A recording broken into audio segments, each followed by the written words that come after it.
Alejandro de Copsol. ¿Cómo está Marisa? Ah, está en Buenos Aires. Ah, qué lindo. ¿Pero están vendiendo ahí?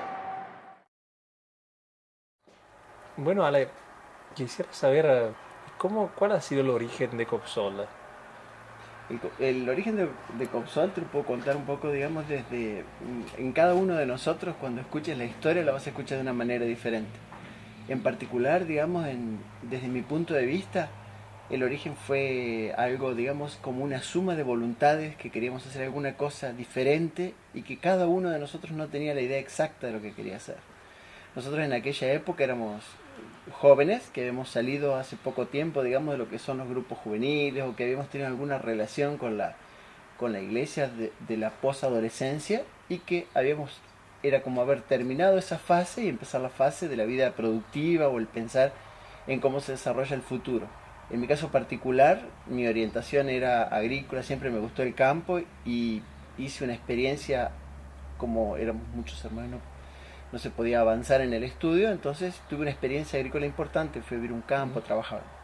En esta experiencia, digamos, eh, muchos de nosotros que estábamos reunidos nos fuimos invitando a participar en ese momento en lo que era una institución católica que la estábamos formando entre todos, que le dimos el nombre en algún momento de Casa de la Juventud, y que en esta institución, digamos, era como que encontrábamos el pie, el peldaño, el impulso para hacer algo diferente. Ya no era solamente la iglesia católica que te forma, que te contiene, sino la iglesia católica que te empuja a hacer algo diferente. Entonces, en ese sentido, digamos, mi experiencia había partido de la agricultura, la experiencia de Marcelo desde los negocios, René desde el estudio de la ingeniería agronómica, otros chicos desde otras experiencias, Federico era un estudiante de filosofía, por ejemplo. Entonces decidimos emprender algo productivo, que fuera interesante y que pudiera ser transmitido a los demás. La preocupación más grande que teníamos nosotros era que vimos que en la universidad cada uno de nuestros amigos que pensaban recibirse, en el momento en que se recibe ya consigue trabajo en Santa Fe, o en Córdoba, o en Buenos Aires. Dijimos, si no hacemos algo para generar un cambio en el lugar donde estamos, va a llegar un momento en que Santiago no va a quedar nada. No somos una región favorecida por las lluvias, no somos un lugar favorecido por las buenas tierras, tenemos mucho monte. Entonces era cómo aprovechar esa riqueza natural para generar una transformación. Ahora bien, si nosotros hacíamos teníamos que generar algo fuerte, la idea nuestra era contagiar a otros y que se quedaran. Generar algo fuerte significaba hacer algo que nadie hizo. Hacer algo que nadie hizo era exportar. Entonces nuestra primera idea fue, ¿qué podemos hacer en Santiago del Estero que se pueda exportar? Y en nuestra época era casi un sueño. De hecho, papá, cuando yo empecé a conversar estos temas en casa, papá me decía, hijo, estás loco, ¿qué pensás en exportar? Busca un trabajo seguro. Entonces, digamos, todos teníamos un entusiasmo similar y lo que hicimos fue ponernos desde el entusiasmo de cada uno, desde la visión diferente de cada uno que podíamos hacer. ¿Eso qué año era? Nosotros estamos hablando del año 89-90. Desde la Casa de la Juventud, algunos optaron por caminar hacia la educación, otros optamos por caminar hacia la parte productiva. En el caso nuestro, elegimos la apicultura como algo diferente a la agricultura, que era lo que yo sabía hacer, pero los productos agrícolas valían muy poco en esa época. Era en un momento de una convertibilidad falsa en el país. Y entonces vimos que la apicultura era algo no desarrollado y que se daba muy bien y que acompañaba las características de la geografía de Santiago del Estero por el monte y todo eso. Entonces, nuestra primera idea era así: generar una Copsol grande, con un proyecto entusiasmante como era la exportación, la producción apícola que no estaba desarrollada, entonces para sumar la mayor cantidad de jóvenes de nuestra edad que podamos, como una opción concreta para seguir quedándose en Santiago. ¿Cuántos jóvenes había en aquella época? Arrancamos 23. Arrancamos 23. Y los 23 que siguieron al campo para cosechar. Claro, el tema era que cada uno de nosotros tenía ocupaciones distintas. Por ejemplo, yo vivía en el campo, pero a su vez estudiaba, y para poder estudiar trabajaba en otro campo. Claro. Entonces, ¿qué decidimos hacer? Porque ninguno de nosotros tenía un tiempo estable. decidimos pagar un sueldo, un único sueldo, para que uno de nosotros sí o sí tenga que estar en el lugar, digamos, que era nuestra sede. Y fue René, digamos, el primer sueldo que se pagó era René, que era que ya se recibía de ingeniero, que era el más avanzado, digamos, en los... En la parte técnica. Exactamente. Entonces, bueno, a partir de ahí ya fuimos, dijimos, si nosotros queremos hacer algo en serio, no funciona esto de ir todos juntos a todas partes, tenemos que empezar a organizarnos como empresa. Empezamos a organizarnos, un grupo se encargaba de la administración, un grupo se encargaba de la producción, así, pero muy rudimentariamente. Y dijimos, la comercialización no va en bolsitas, entonces inventamos una etiqueta, inventamos un frasco, y con eso en medio de la mesa dijimos, ¿y ahora quién vende? Yo era agricultor, Marcelo contador, René ingeniero. Entonces en ese momento, digamos, yo dije, bueno, puedo probar. Y todavía estoy probando. Puedo probar. Entonces, bueno, empezamos con muchísima fuerza en el año 92 a meternos en el mercado de la miel en Santiago del Estero. Yo hice a mano, digamos, pequeños exhibidores de miel que pusimos en todos los supermercados. Vendimos en todos los supermercados miel, empezamos a entrar en las despensas, en las verdulerías, en todas partes, digamos, y de esa forma, digamos, generar un giro de caja, digamos, para lo que era lo fundamental para nosotros, que era prepararnos para exportar. En el año 93 hacemos nuestra primera exportación, una primera exportación a Italia, con muchísimo entusiasmo, con muchísimas ganas, pero salió todo mal, todo fue un desastre. Los papeles. ¿A Italia quién compró? Es una Gardamiele, era una empresa que estaba a la orilla del lago de Garda, que no existe más. Claro. Que no se fundió por nosotros, pero no existe. Bueno, entonces estaba todo mal, los papeles estaban mal, los kilos de miel que fueron no estaban correctos, pues fue pesado una balanza muy rudimentaria, no se podía desaduanar, pues faltaban papeles. Pero nos quedó un entusiasmo increíble porque salió en todos los diarios, todo Santiago del Estero habíamos exportado un contenedor de miel. Entonces empezamos a pensar, Italia es muy lejos, ¿por qué no pensamos en un mercado más cercano? Y se nos ocurrió, digamos, empezar a pensar en países como Brasil, que sabíamos que tenían una experiencia, digamos, de la miel interesante, que no tenían una buena producción. A su vez, en el mercado interno habíamos empezado a vender aceitunas para acompañar a la miel, y en Brasil se vendían muy bien las aceitunas. Entonces todo eso generó una posibilidad de ¿por qué no Brasil? Entonces, ¿qué hicimos? En el año mandamos un primer contenedor a Brasil en el 94, mandamos un segundo contenedor a Brasil en el 95. Y mientras tanto a Italia no se enviaba nada. No se envió nunca más en ese momento. Entonces, digamos, por esta búsqueda de un mercado del fraccionado, fue así.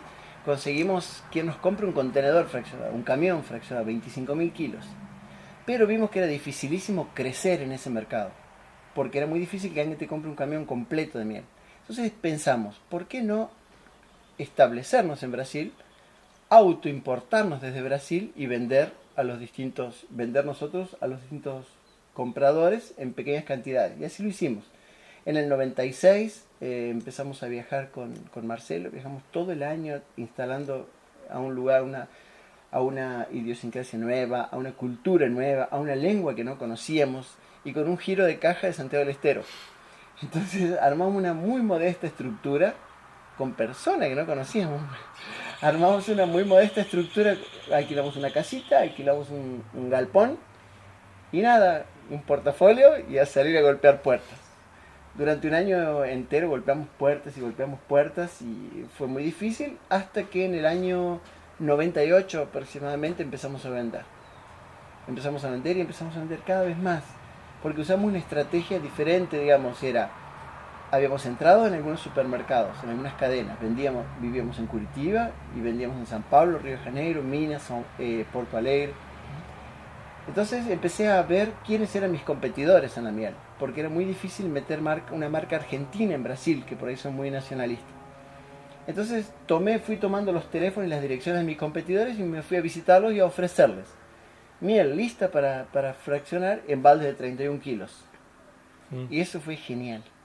Todos me empezaron a comprar porque los baldes eran muy fáciles de manipular, la miel no cristalizaba, ellos revendían los baldes, o sea que era un valor adicional.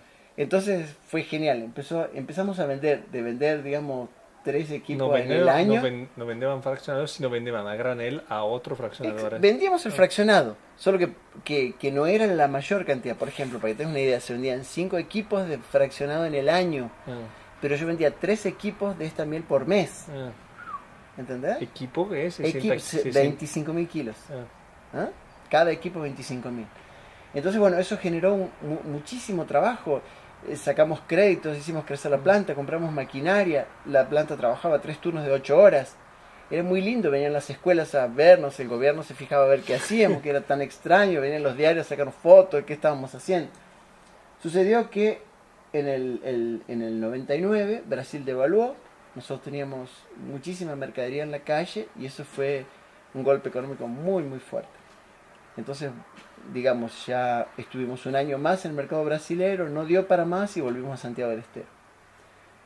Durante el año 2001, hasta el inicio, hasta fines del 2001, digamos, nos mantuvimos en el mercado interno en Santiago del Estero, en lo que hace la parte comercial, y de alguna forma descubrimos en ese tiempo, tomamos como experiencia que cuando las cosas andaban muy bien, Copsol se llenaba de gente, se llenaba de jóvenes. Y cuando las cosas anduvieron muy mal, como cuando caímos de lo de Brasil, quedamos solamente 4 personas. Que hoy todavía estamos, gracias a Dios. Que eran Fede, vos, Marcelo y René. Y René, exacto. Quedamos 4 personas y teníamos a Hugo, que era muy jovencito, a Johnny, que era muy jovencito, digamos que eran las personas que se quedaron con nosotros.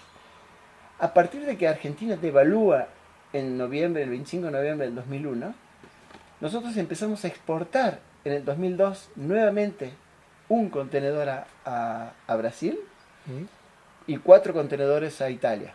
Apicultura Evangelisti fue el primero. ¿Ah, sí? Sí. Entonces con eso ya empezamos a salir de las deudas porque nosotros teníamos muchísimas deudas en función de la estructura que habíamos desarrollado. Entonces nuevamente empezamos a exportar, nuevamente empezamos a salir, digamos, de nuestra problemática económica y ya el primer año exportamos 5 contenedores en el 2002, 14 en el 2003 y ya empezamos a pensar de nuevo en el proyecto inicial, porque Copsol se llama así porque viene de las palabras cooperación, solidaridad. Entonces, el proyecto que hablaba de una cooperación real y de una solidaridad para con otros changos para poder desarrollarlos, ayudarlos a desarrollarse. Entonces, solo que decidimos cambiar de estrategia. Vimos que no había funcionado antes de la forma. Entonces dijimos, vamos a conservar una Copsol convencida de lo que queremos hacer, con un espíritu único. Que entrar a Copsol cueste mucho porque el que entre tiene que entender que se trata de un plan de desarrollo social. Que si nosotros tenemos que ser exitosos empresarialmente, es para que los demás, es para que sirva de marco al plan de desarrollo social. Para que todos vean una empresa sólida, pero que en realidad está generando un cambio. Social. Exactamente. Entonces digamos, no sabíamos cómo lo íbamos a hacer, pero empezamos a hacer cursos de apicultura. Empezamos a hacer cursos de apicultura. ¿En qué año? ¿2000? Ya estamos en el 2003. Sí, empezamos a hacer cursos. En esa época viene a la Casa de la Juventud de visita a la gente de ACLI. Entonces con Marcelo los acompañamos y cuando los vamos a despedir, contamos a la gente de ACLI, Marcelo y yo en el aeropuerto, lo que pensábamos, el plan que teníamos, cómo queríamos hacer, que para esto que queríamos organizar, que pensábamos en formar grupos. Y fue una primera conversación que generó una visita posterior porque quienes fueron contaron lo que les habíamos dicho y vinieron quienes quisieron ver qué había de real en lo que nosotros estábamos diciendo. Así que ya empezamos a pensar, bueno, solo los cursos no son suficientes. Entonces, esa gente a la que les enseñamos necesitan colmenas. Entonces empezamos a pensar nosotros en un plan, a ver cómo esa gente conseguía un subsidio para colmenas. Entonces, hasta ahí estamos solos todavía, solo conversando con ACLI. Entonces estas primeras colmenas en subsidio descubrimos al segundo año que como eran regaladas, mucha bolilla no se les daba, o sí, me gusta, pero total no tenían que pagar nada. Al año siguiente empezamos a discutir ya la posibilidad de que quien tenga colmenas las pague. En esto empezamos a escribir a todo el mundo diciendo, tenemos este proyecto, nos gusta esto, pensamos que tiene que ser así. Y vino la gente de la IAF y nos dijo, muchachos, nos gusta mucho el proyecto de ustedes, así que nosotros ponemos en sus manos un fondo de microcrédito para que lo puedan desarrollar. Perfecto, ya teníamos entonces los cursos, formamos a la gente y teníamos el plan de que esas personas se organizaran en grupos. hasta acá solamente trabajamos con gente de Santiago y la banda, con lo cercano, con lo que conocíamos. Con Pero jóvenes, siempre con jóvenes. siempre con jóvenes. Y el objetivo, digamos, ahora estaba ligado a una promesa dada a IAF de que teníamos de que íbamos a hacer un proceso que iba a culminar con algún tipo de organización. En este camino vimos que cada año íbamos creciendo, entonces la infraestructura de Copsol quedaba muy chica para lo que estamos haciendo. Entonces nuevamente empezamos a escribir y a explicarle al mundo lo que pensábamos, y la gente de ACLI, ya transformada en una ONG que se llama Vipsia, le gustó nuestro proyecto y entonces se puso de nuestro lado para ayudarnos a hacer una estructura edilicia que pueda contener a todos y ayudarnos en la organización de este grupo, de esta organización humana que no sabíamos cómo iba a ser, que lo definimos como una Copsol, como lo habíamos pensado al principio, una asociación de productores de todos los productores de todos los productores que transformaban su producción orgánica y que crecían con nosotros, y que para que no quede una Copsol encima con un montón de productores dando con miel a Copsol para que la comercialice, elevarlos a un nivel de toma de decisiones con la conformación de un consorcio. Sí. Así. Sí, ya en el 2007, cuando se escribió el proyecto, ya se tenía pensada la idea que el consorcio, a pesar que no se sabía cuál era la forma verdadera de un consorcio. Exacto. En Argentina, a pesar de eso, se tenía la idea de armar Copsol, un consorcio junto con los pequeños productores de Santiago del Estero. Aunque al principio me parecía que era más orientado a la gente de la ciudad, más gente de la ciudad, y me parece que con el tiempo... un vuelco, de un giro, nos dimos cuenta que los verdaderos protagonistas estaban en el campo, estaban en el interior. Y a su vez, llevando el proyecto al interior, nosotros lográbamos, primero, que la gente no emigre, o sea, que la gente, buscar que las personas no se tengan que ir a buscar trabajo a otras ciudades, que desarrollen su productividad ahí. Cuidar el medio ambiente, porque en Santiago del Estero vienen los grandes terratenientes, rompen todo el monte y no dejan nada. Claro, para poner otro tipo de cultivos, que a su vez, como el régimen pluvial no es bueno, la productividad no es muy alta, son campos que quedan sin el monte y después quedan sin nadie porque no sirven para nada. Entonces ayudamos a la gente a descubrir que ese árbol que hoy cortaban por 10 pesos, pongamos un valor, podían significar 30 pesos por año en miel, si ellos lo dejaban ahí, si ponían colmenas a la par, si se quedaban en el lugar. Claro. ¿Entendés? Entonces cumplía un rol tanto de parar la inmigración, de cuidar el medio ambiente y de generar, digamos, no solo el desarrollo propio de las personas, sino el desarrollo también de la región donde están estas personas. En la actualidad, digamos, podemos decir que ahora, bueno, con las personas que creyeron en nuestro proyecto, con las personas que pusieron su mente a trabajar para ayudarnos a encaminar, para ayudarnos a encontrar forma, para ayudarnos a desarrollar la infraestructura que en algún momento soñamos, digamos, hoy es una realidad. Hoy ya nos presentamos en ferias internacionales a nombre de todo este grupo de productores, no solo como Copsol. Si bien el cómo hacer de la exportación lo tiene Copsol, el cómo hacer de la productividad y la exportación lo tenemos entre todos. Entonces, digamos, hoy se ve, digamos, plasmado y hoy se ve cubierta lo que sería la primera parte, lo que sería el lanzamiento de esto. Ahora se trata de fortalecer, trabajar, crecer para que esto sea muy grande. La idea es generar una cuenca orgánica muy importante para que el norte de Argentina sea visto. Por eso que estamos trabajando no solo con Santiago del Estero, sino con el Chaco, con la zona del Impenetrable, con los descendientes de los Tobas, con los criollos. Estamos trabajando con gente de San Luis, con gente de Tucumán. Tenemos planeado abrirnos hacia Bolivia, abrirnos hacia Paraguay. Digamos, lo que se puede hacer todavía es grandísimo. Con respecto a la comercialización, digamos, digamos el eje principal para mí del éxito del proyecto es que nosotros no inventamos algo y que le decimos a la gente, anímense que van a poder. Le decimos, muchachos, nosotros lo hacemos, lo hemos hecho siempre. Vengan con nosotros y lo hacemos juntos y lo hacemos mucho más grande. Entonces, el que empieza a producir hoy sabe que su producto está vendido y puede estar vendido a un muy buen precio en el mercado internacional. Eso marca una diferencia muy importante para mí, porque habla de un proyecto exitoso. No es que vos le decís, sembrar papa porque seguro que el año que viene creo que la papa va a valer, ¿entendés? Claro. Nosotros le decimos, hagan Hacelo miel porque que nosotros ya, la vendemos. ya te la voy a vender. Exactamente. Y eso marca la diferencia. Eso es muy bonito como concepto, pero también hay que ver que el mercado internacional tiene un juego propio que muchas veces es bastante complicado. Entonces, pero asumimos el riesgo de, ahora que tenemos no solamente el plan propio de crecer y desarrollarnos, sino la responsabilidad de afianzar mercados, de crecer en valor agregado, de generar cosas que a los demás también les signifiquen un mayor ingreso, ¿entendés? Para Sí. que se consoliden en la productividad.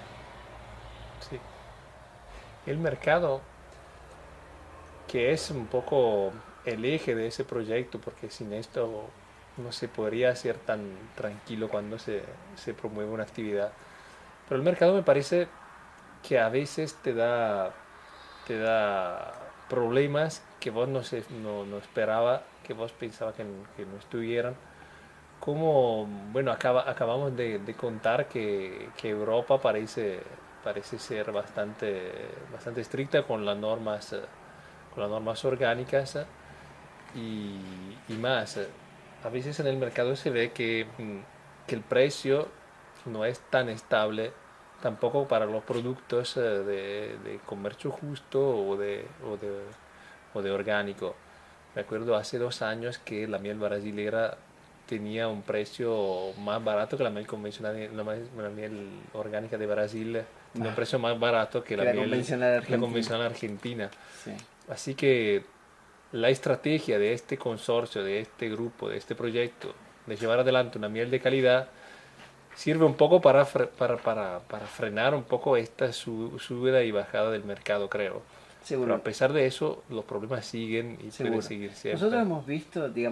Nosotros hemos visto en nuestra experiencia, pues ya somos todos medio grandes, hemos visto que en lo que vos emprendas, el mercado juega siempre un papel de verdugo o un papel de impulsador. Ah, El elemento principal para nosotros es la convicción de lo que querés hacer y buscar dentro del mercado siempre nuevas posibilidades, siempre nuevas características. Entonces, ¿qué tenemos? Tenemos un mercado de Estados Unidos que no está más porque Estados Unidos declaró dumping a Argentina, apuntamos al mercado europeo. El mercado europeo dicta reglas cada vez más duras que hacen que sea cada vez más difícil vender, no por problemas de calidad, sino por problemas externos a la propia productividad. claro. Presencia de alcaloides que no depende de algo que vos con lo que Sí, cures las abejas. valores de HMF muy estrictos. Valores de HMF en un clima como el nuestro que casi naturalmente eleva el HMF. Claro. Entonces para mí eso se lo puede tomar al mercado como un verdugo o se lo puede tomar como un potenciador, porque cuando el mercado te va cerrando puertas, te obliga a superarte y a buscar valor agregado y a buscar nuevos mercados y a buscar nuevas posibilidades de vender de otra forma. Porque si no, por ejemplo, hoy nosotros tenemos la comodidad, por decirlo de alguna manera, del mercado europeo. La comodidad muchas veces hace que no te preocupes en crecer, porque ya estás bien, o sea, estás acomodado, lo que producís lo vendés. Hoy, con las nuevas reglas que van surgiendo día a día, te obligan a decir, bueno, no solo el mercado europeo es lo que buscamos nosotros, busquemos el mercado asiático. El mercado africano compra miel fraccionada de Alemania. Alemania nos compra la miel a nosotros. ¿Por qué no intentamos vender nosotros la miel fraccionada al mercado africano, que es el mercado árabe, sobre todo el sudafricano, el mercado de Australia?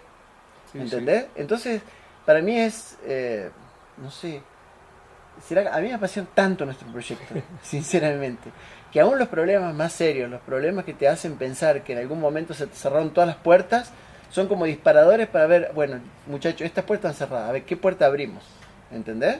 Es como un juego en el que constantemente se está poniendo a prueba la inteligencia, las ganas, el empuje, el esfuerzo, el ver cómo hacer. Y el ingrediente principal que más te mueve es que cada vez la responsabilidad es mayor, porque cada vez son más los productores que están esperando a ver qué mercado abrís. Al principio eran 20 personas Exacto. que estaban atrás de vos. Exacto. Y ahora ya son 100, 120 familias por ahí. Seguro. Ya es distinto. ¿De dónde surge este espíritu de cambiar la realidad santiagueña? ¿Por qué tienen tan fuerza para empujar aquí la realidad santiagueña? ¿Por qué no hacen una empresa entre ustedes aquí tranquila, comprando y vendiendo miel de los demás?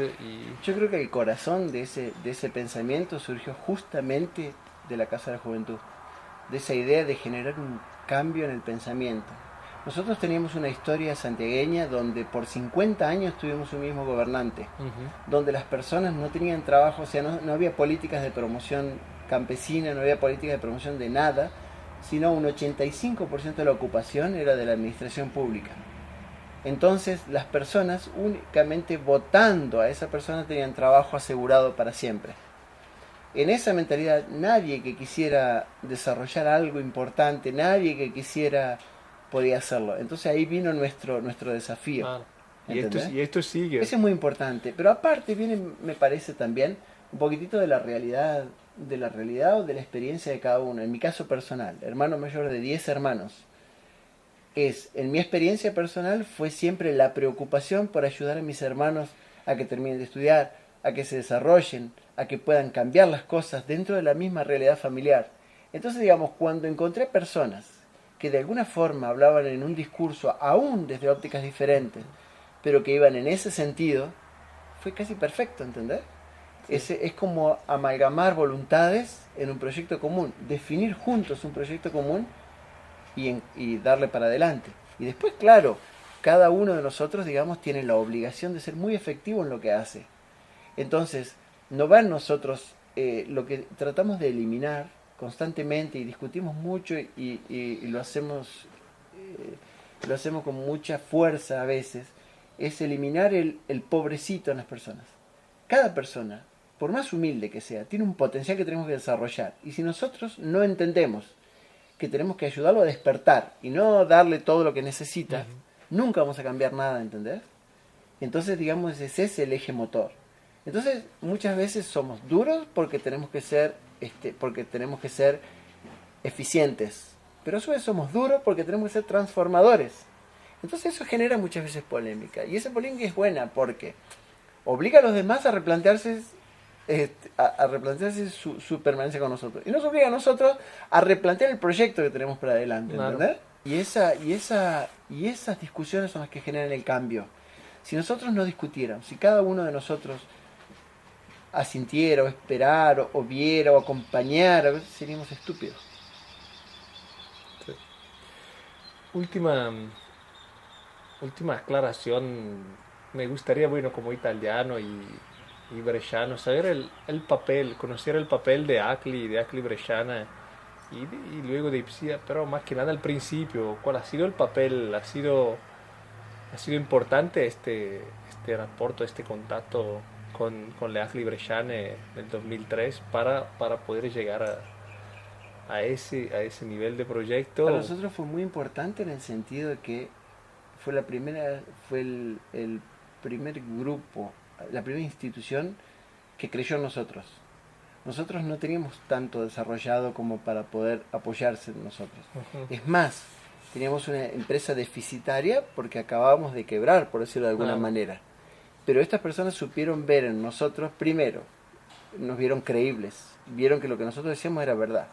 Vieron que teníamos una historia de muchísimo esfuerzo, que hemos llegado a un punto. Y vieron que a pesar de haber caído y de no haber podido cumplir nuestros objetivos, pensábamos siempre para adelante. Claro, y seguían de pie. Exacto. Sí. Entonces, para mí el papel fundamental de la Acli Bresciana estuvo en sabernos escuchar y en saber ver que detrás de nuestras palabras había realmente gente que podía llevar cosas adelante.